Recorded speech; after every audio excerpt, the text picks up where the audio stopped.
let us tell you about the Sky Bet League 2 opening weekend. I'll tell you about Artel's Grimsby beating Crawley by 3-0.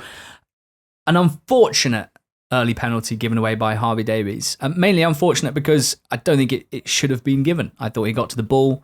I don't think the Grimsby player had the ball under control. Yes, there was something of a coming together, but I would suggest that both of them were running quite fast at each other. Davies penalised, but the main thing that caught my eye, must admit, is that the goalkeeper kit he was wearing was like when you batch buy some kits from Sports Direct or some random football kit website for like a stag do or something. Just a sort of blue, knockoff looking blue kit with a massive white 1 on it. Yeah. Like completely out of proportion to your normal squad numbers. I gather that Crawley's normal electric pink goalkeeper kit was deemed unusable by the referees for reasons I don't know. Too close to Grimsby's something or other. I too have no electric. Idea. Yeah, it's too nice. I'll be distracted. From a family full of eccentrics. Oh. Oasis? Yeah. Yeah, well done. So Davies giving away a pen, looking, I'm afraid, a little bit silly in, at best, Sunday League kit. And Jay's Cabia very much scoring the pen. So we talked about Jay's on the Fantasy EFL episode that we did last week. I selected him in my team as a midfielder because I'd seen that he was wearing the number 9 shirt, started and scored in the final friendly, and Danny Rose was coming back from an injury. So Jay's Cabia, one of the exciting new names from opening weekend. He was part of a Truro City side, George, that shocked the nation, or at least Cornwall, by winning the National League South title last year in pretty damn exciting fashion. Cabia scored. Now, stats reference sites for National League South, not always uniform, shall we say, but between, according to the NTT20.com transfer bulletin when Cabia signed, between 24 and 28 goals and assists in 32.5 90s worth of football. So, big goal contributions guy, 2 levels beneath League 2 last season, picked up by Grimsby, scoring a pen on debut, but also harrying well, hitting the bar, providing a level of, I would suggest, speed and mobility that Danny Rose probably doesn't offer, and therefore a really good extra option, it looks like, for Grimsby. Really exciting debut for him. The second goal, set piece headed in by Cameron McJanet. The third goal, kind of messy Crawley defending again. Evan Curry smashing home from the edge of the box. And you mentioned Webster at the end of the League One segment. Yes. Possibly like going too early with such a good performance.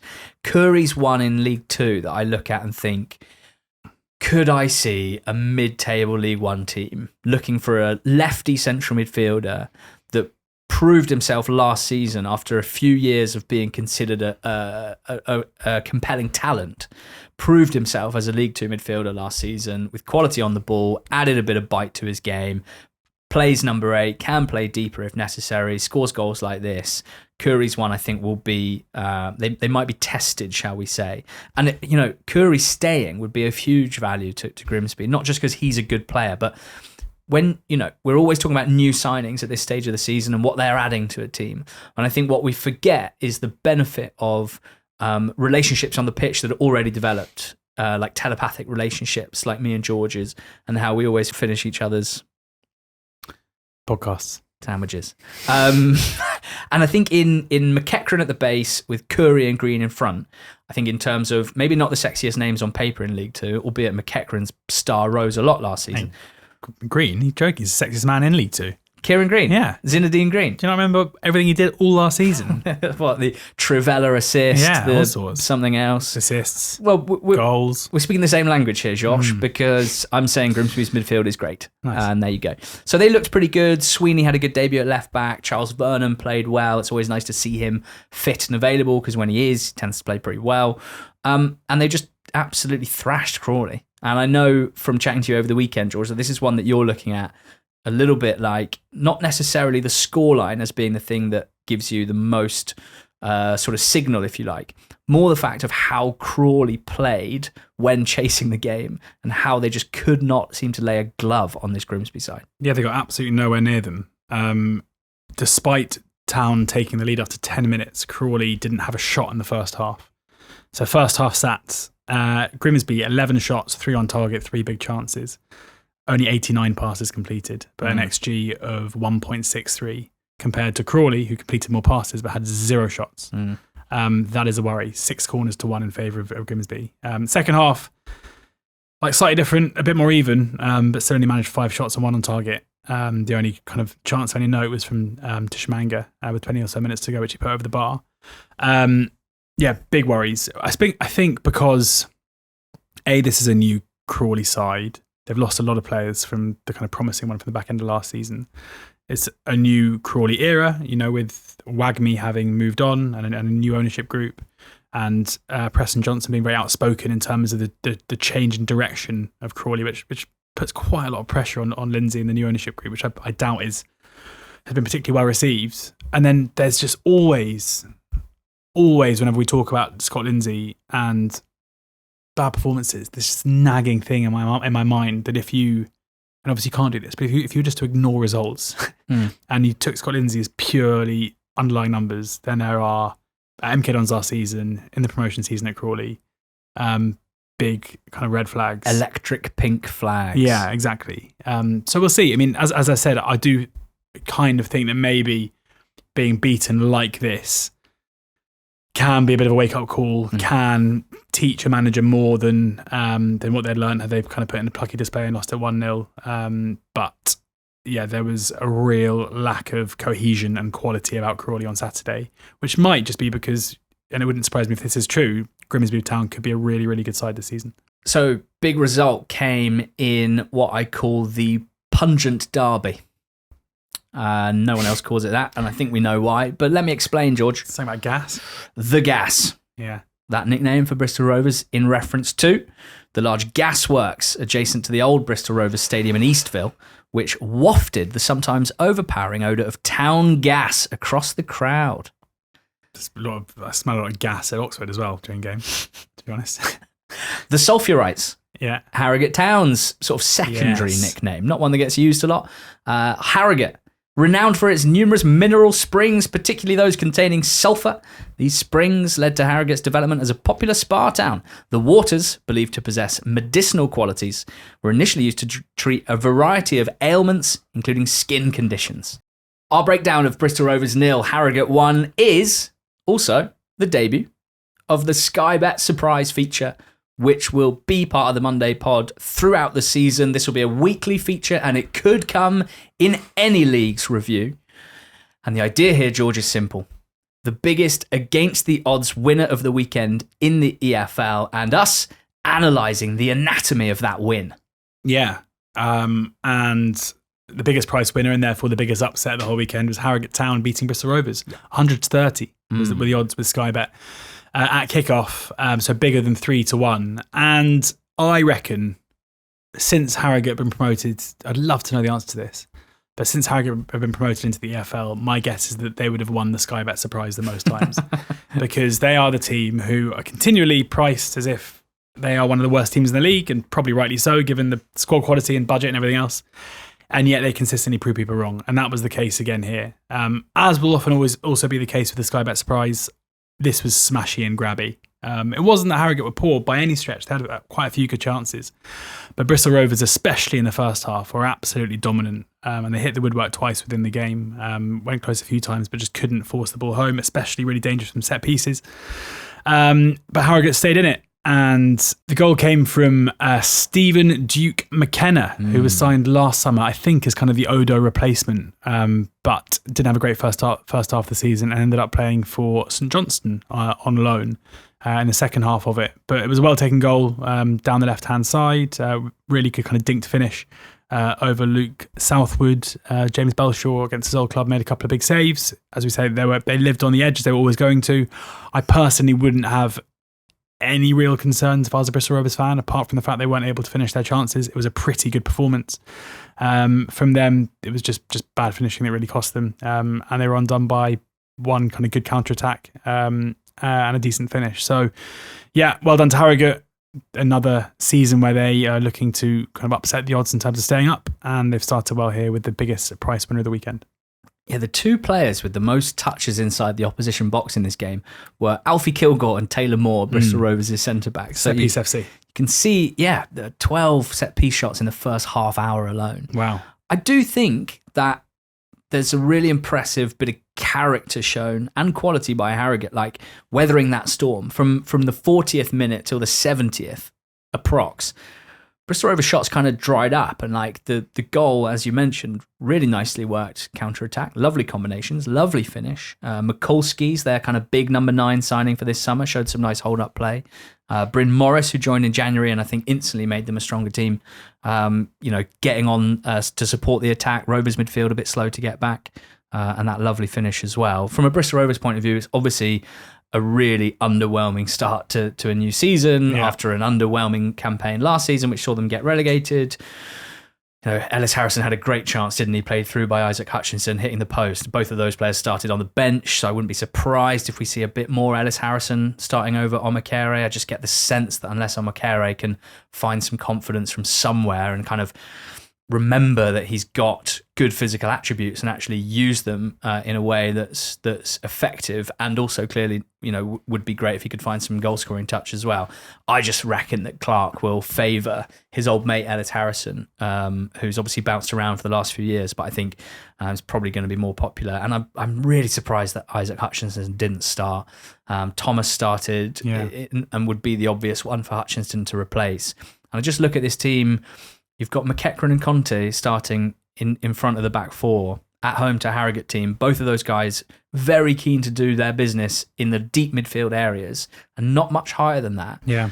Like it was almost like looked like quite an unambitious team selection from my point of view anyway, particularly when the attacking players of Bristol Rovers, as I've been saying for quite a while now, even if they are guys on paper that we like the look of, haven't been performing, not as individuals and not as any kind of partnership. Sotiriou, Omakere, Thomas, Ford, who didn't play here, isn't available. So I really want to see something more from Rovers over the next few games. Otherwise, I'll be pretty concerned because, set-piece shots are great, but I'd love to see them do a bit more than this, that's for sure. Okay, welcome back to the EFL. Barnet. They lost 2-0 at home to Fleetwood. Kind of my first experience for a while, George, of watching Barnet highlights and being reminded that behind one of the goals, there's no stand, but there is what looks like the sort of power league that I would have absolutely ripped up back in my in my prime. And that was the backdrop to basically the comedy goal of the weekend. Yeah, Owen Evans kind of trying to play out from the back, and he feigns a kind of clearance, then tries to take it on the outside of Will Davis, making his debut for Fleetwood Town after his signing from Sutton. He's in that Corey Adai right back position as well. He's so far out of his goal. He read it and he tackled him, and he prodded home for, he did well to tackle Evans. But this was after a really good start from Barnet, where they dominated possession. They created a couple of opportunities themselves, and they looked really bright. And that was kind of the same after the goal too, where they continued to be in the ascendancy until Elliot Bonds made it 2-0 just after the break with a decent finish after, again, some kind of Barnet just unable to clear their lines and get the ball out. For Fleetwood, they'll take a lot from this. I think for Pete Wild's first full season in charge, for Davis, their new player, to get on the score sheet, who I think we can anticipate is going to be expected to bring the goals this season, is big. They were pretty solid defensively up against the Barnet side, who I think will probably score quite a few goals this season. And they were clinical when they got their chance, and that's kind of what you expect from a good Pete Wild side. For Barnet, after the frustration in going 2-0 down at home to Newport, to a couple of worldies, to do it again against Fleetwood's a bit of a concern, but there was a lot, I would say, in the performance that is promising. That they use the ball really well. Galvin on the left-hand side, who they brought in from Halifax over the summer, looks like he's got a brilliant left foot. Some really good crosses that created some danger. And I think it's probably a matter of time until one of these Barnet performances. I mean, they've only had 2 so far, but we had them very high in our 124s, and I'm not concerned yet, despite the early setback. Although frustrating that Fleetwood with the side has been banging the drum for so long, and they finally give up and they put in a performance like this.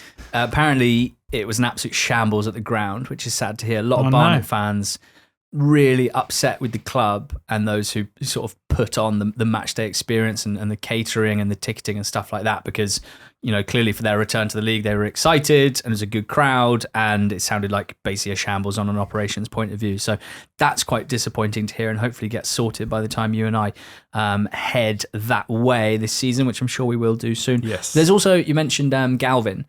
We've just a couple of hours ago finished watching one of the greatest non-Ashes test series of my lifetime. Mm-hmm. And one of the great features, particularly of the fifth test, was a lot of dropped catches. And I always think it's like, whether it's at international level or village level, like the way that bowlers respond to a dolly dropped off their bowling is really interesting. And Ryan Galvin's response to whipping in an unbelievable delivery that Hugo like kind of ducked out the way of was like perfect fast bowler having a dropped catch at slip off his bowling. Really enjoyed it. It was no like, oh, don't worry, mate, get the next one. It was like, what are you doing? Like, I should have a glorious assist here. They're quite a punchy side, Barnet. They've got quite a punchy manager in Dean Brennan. He gave quite a punchy post-match interview, which I think we're going to have to get used to over the course of the season. Salford 1, Crewe Alex 3 was a standout result. A great start to the season for Crewe Alex.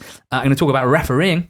Good. You love talking about refs and their decisions and scrutinising them. Well, the one time I think it's very interesting and very relevant audio content, basically the only time where I think it is that, is at the start of the season where, as we know, PGMOL like to do the rounds in pre-season. And they like to identify a couple of things that they want to... Grappling. Grappling in this case, that they want to decide is the most important thing in the world, normally for about a month of the season. And in this instance, grappling. So this is what we saw for Salford's early penalty, which was saved by Tom Booth, Mickey Demetriou being done for a holding foul, basically. It was kind of more of an NFL penalty than anything else. And there were a few of these over the course of the weekend. So we were told by a member of the NTT20 squad that these sorts of fouls inside the box, generally from set-piece situations, where a defender has arms on an attacker and is not playing the ball, is clearly not looking at the ball or not making any attempt to try and clear the ball with head or body, they are just holding or grappling, these will be given. And I expect we'll see a lot of them, in particular over the next few games, as a sort of deterrent. This is this year's getting a booking for delaying the restart, even like in a tiny way. This is this year's 13 minutes of injury time. Love that. That's normally a FIFA thing, but I love it. Yeah. PGMOL. But we saw it a bit last season, didn't we? Grappling. But let's not take away from Tom Booth's excellent penalty save and Crewe's magnificent first half performance, completely overwhelmed Salford, who were really struggling to defend their box. Goalmouth scramble made it 1-0, ball going in off debutant Kadeem Harris, who then made up for it with a really good solo goal. I think like Harris's performances for Carlisle were so good last season, and you talk about good players in bad situations and you drop them into a slightly more coherent team, albeit this was a bit of a red flag performance from Salford.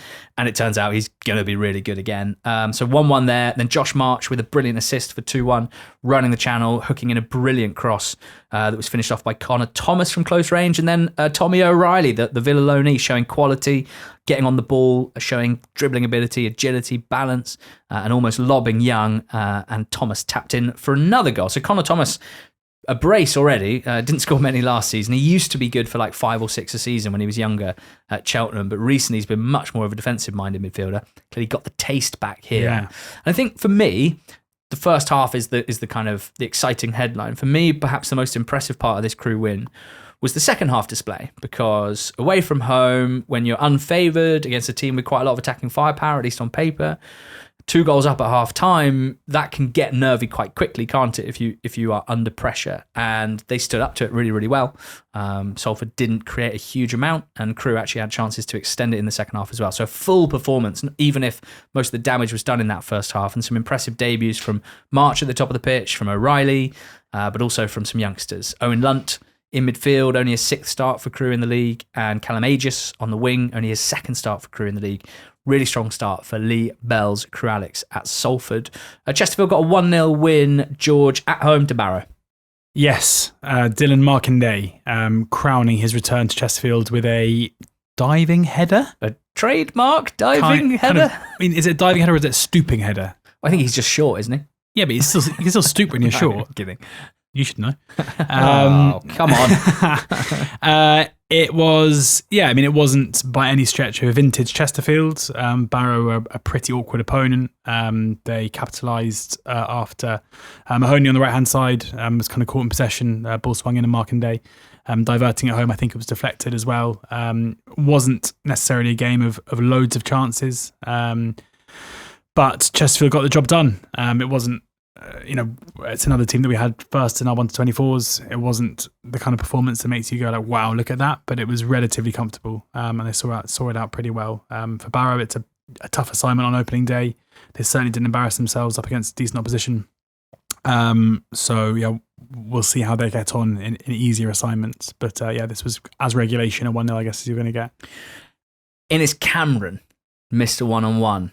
Punt forward that he turned into a 1v1, which I think, and we're squinting for weaknesses here with this Chesterfield side who we think will be very good, but it's hard to ignore the fact that the back line, Shea Dunkley and Carl McFadden, they didn't have any other centre-backs on the bench, and those guys are aged, shall we say, experienced centre-backs. Aged. And the way in which Innes Cameron, sort of burly physical striker, was able to turn a long punt forward into a huge chance, I think...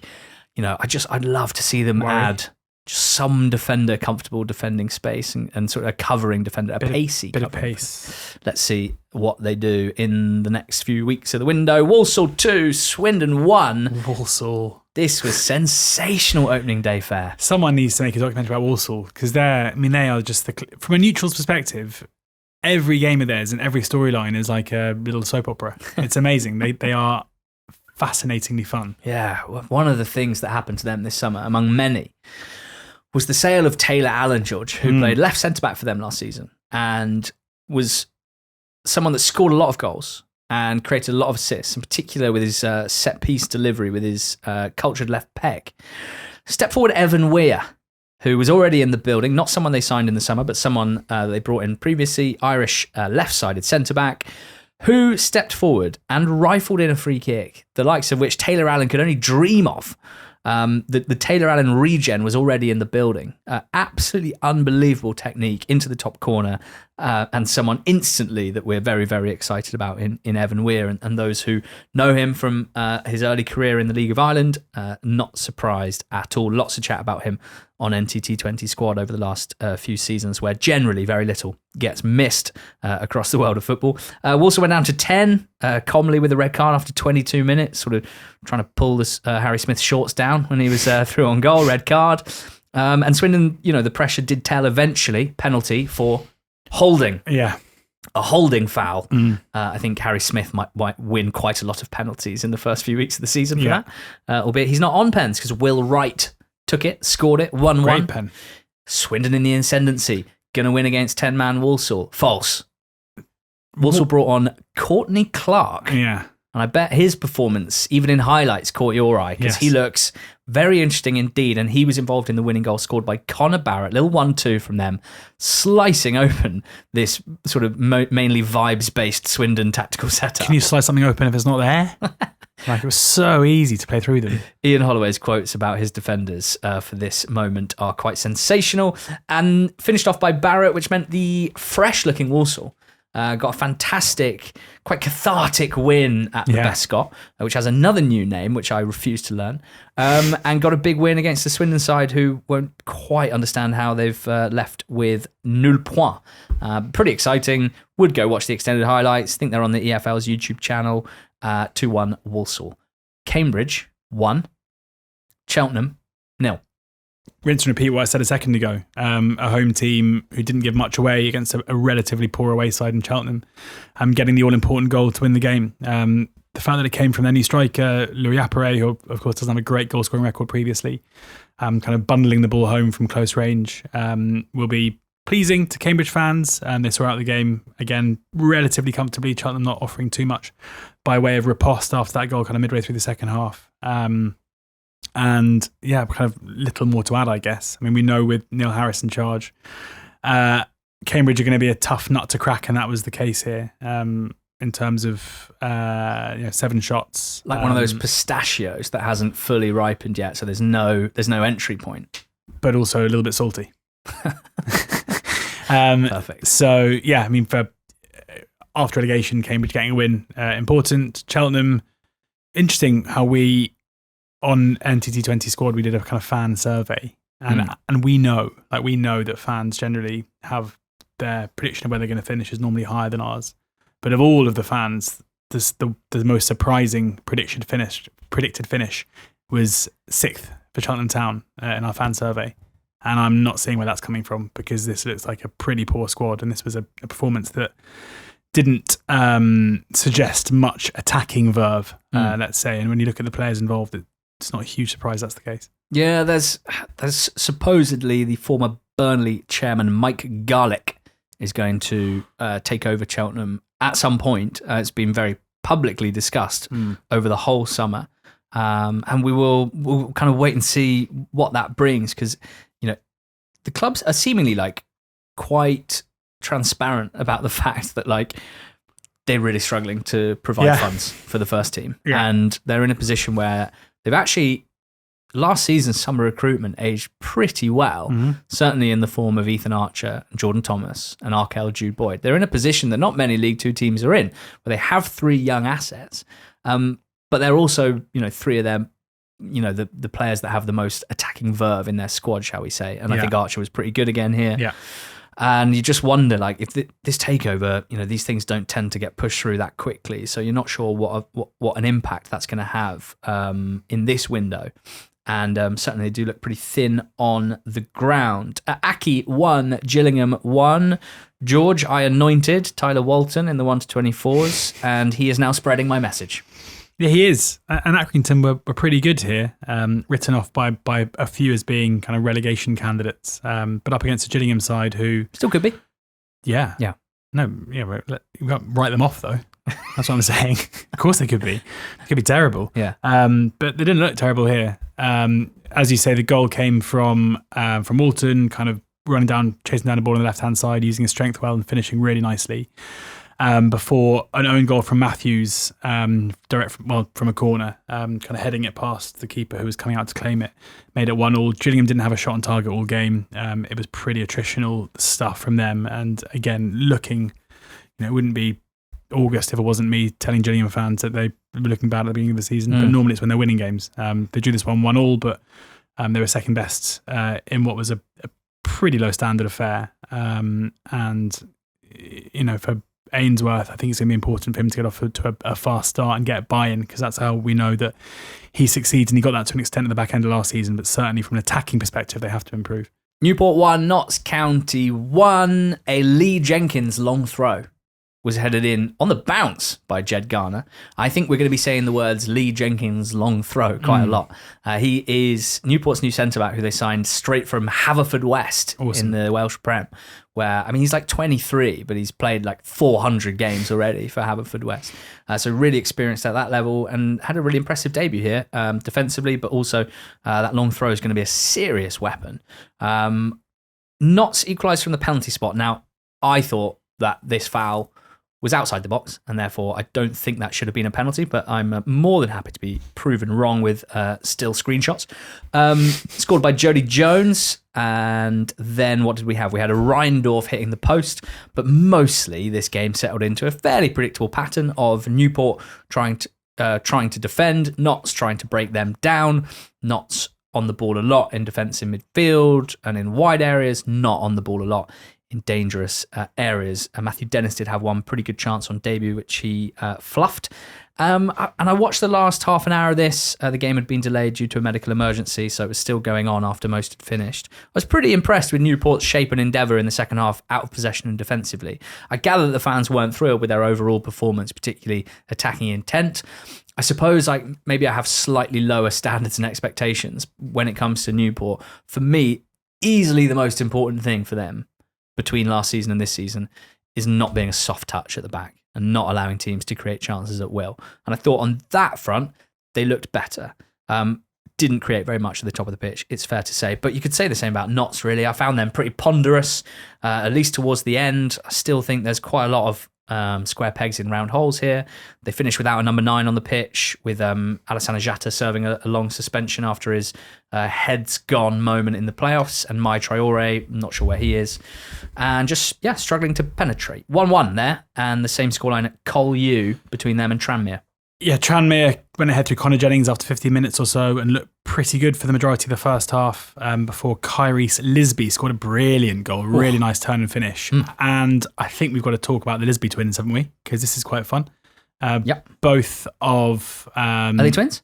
They are twins. That's class. And what's fun about this, so they're twins, they are sons of Kevin Lisby, of course, who we all remember if you're over the age of probably 24? Yeah, I remember him from being a co-pundit with him on Charlton Live. No, Leyton Orient Live last season. Nice man. Great guy. Great. Very proud of his sons. Unbelievable. You would be too. You didn't know they were twins and you spent hours in his... Well, because there's another one as well in non-league. Not another one. So there's a third, but I didn't... They're not on Wikipedia. I didn't know the chronology of it.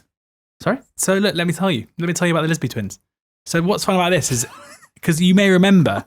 that the non-league one you're talking about hit the press back in 23-24 because he played for Crewe Valley Paper Mills, who had that cup run. Watch the game. But they were both at Crewe Valley Paper Mills, but Kyrese, who is the one who scored this very good goal for Colchester, was taken out of Crewe Valley Paper Mills' academy and went to Watford and then went to Brentford, whilst his twin brother stayed at Crewe Valley Paper Mills. And then actually dropped down further into non-league to Woodford Town, and then went to Welling United, then back to Crewe Valley, where he's then worked his way through to Braintree, where last season he scored 13 and 40, and then has been picked up by Peterborough for this season and made his debut live on Sky against Cardiff. Whereas Kyrese has gone the Premier League Academy route at Brentford, picked up by Colchester back in January, had a loan at Braintree with his twin brother, so they played together again at the back end of last season, and now one's playing for Peterborough in League 1 and one's playing for Colchester in League 2. Really fun. I think there's another one. Commission the series. I think you're thinking of Kirill. I know what you're thinking, and I'm not thinking that because I always knew there were two. Recently, I think I saw a message on NTT20's non-league channel, which suggested the existence of a third Lisby. Okay. And we will verify that in due course. But as I sit here desperately trying to search through that community, I'm not finding it. So just to clarify, I might just to clarify, I'm the sort of guy that might well have a dream about the Lisby brothers. You thought there were two Lisbys. We found two Lisbys. You thought one of them was in non-league. One of them has been in non-league until just now, but you still think there's a third. They were both in non-league. What are you talking about? Braintree's non-league as well. Yeah, I know all about these two. Okay. Everything you said, I already knew. You weren't telling me anything there. Right. Aside from that, the fact they were twins, you didn't know. You made that very clear. There's another Lisby. Okay? And I will make it my mission. Right, we're going to find him. To find him. You're going to manifest a Lisby, I think. What a goal that was from wee Lisby. We had a message from a Tranmere fan called Jack Gerard on the NTT20 squad, pointing out that for him, Tranmere's four best players today were all debutants, which I think is... Today? Yes, I'm reading verbatim. We get great on the whistle reports on NTT20 squad, which you can join using the link in the description.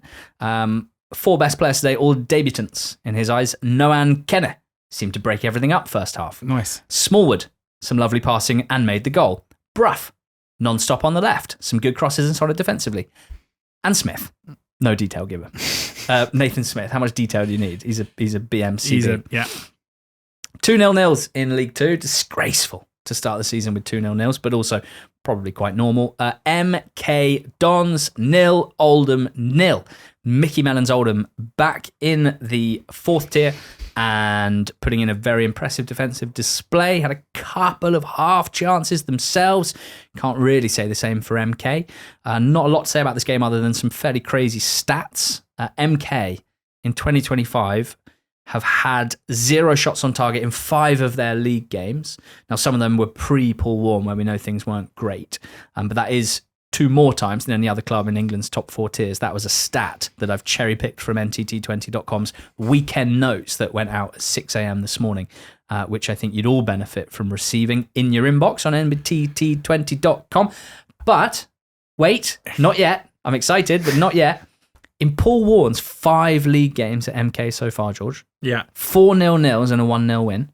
Grim. So they haven't conceded a goal. They've only faced 4 shots on target total in 5 games. So people are looking to say, MK, they're not going to be as good as everyone thinks they are. But I will say on the defensive end, things are looking very rosy. Can I interest you in Caelan Lisby? Yes! Centre-back. Of course. Amazing Twitter bio. Go on. Footballer and social media assistant at UEFA. What? That's interesting because the twins are quite big on TikTok. TikTok men, Yeah, big TikTok guys. So maybe he learned, maybe he was their assistant, and now he's moved on to UEFA. Yeah, possibly. Yeah, I mean that would seem right. I think he's got 100,000 followers on TikTok as well. Kalen, wow. So all of them. Wow! What a family! I think he seemingly plays for Lancing. Yeah, there you go. What a family! Isn't that a medieval sport, Lancing? He plays Lancing. Right. Okay. He's a lancer.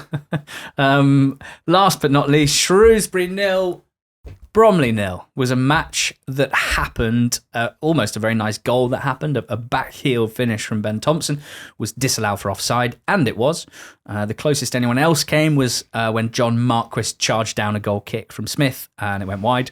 If I'm really scratching the surface here, let me tell you that Bromley had 16 shots to Shrewsbury's 6, even as the away side, which I think suggests, and we're not doing too much by way of conclusions, I think suggests that even when they're not at their best, Bromley are pretty comfortable in their own skin and they know how to engineer shot attempts. And I think Shrews perhaps still growing into their new skin under Michael Appleton. Well, that's been a bit of fun. League One and League Two in the spotlight at the start of the new Sky Bet EFL League season 25-26. We're so excited to be in the studio every Monday, every Thursday as well with the betting show. We'll have a betting preview for the Championship coming out in the next couple of days. There'll also be some picks for the weekend. We both got our naps up on Saturday. Good start. And we'll also have a Fantasy EFL team reveal episode, just like the last one, for the opening weekend of the Championship season, which kicks off on Friday night. We're very excited. If you like this podcast, please do rate us 5 stars wherever you're listening. It helps us a lot. And this podcast is brought to you by Sky Bet and the Sky Bet EFL Building Foundations Fund. We're on the road this week doing some filming as part of the sponsorship, and we can't wait for the whole season. And we'll talk to you again soon. Cheers. Go well.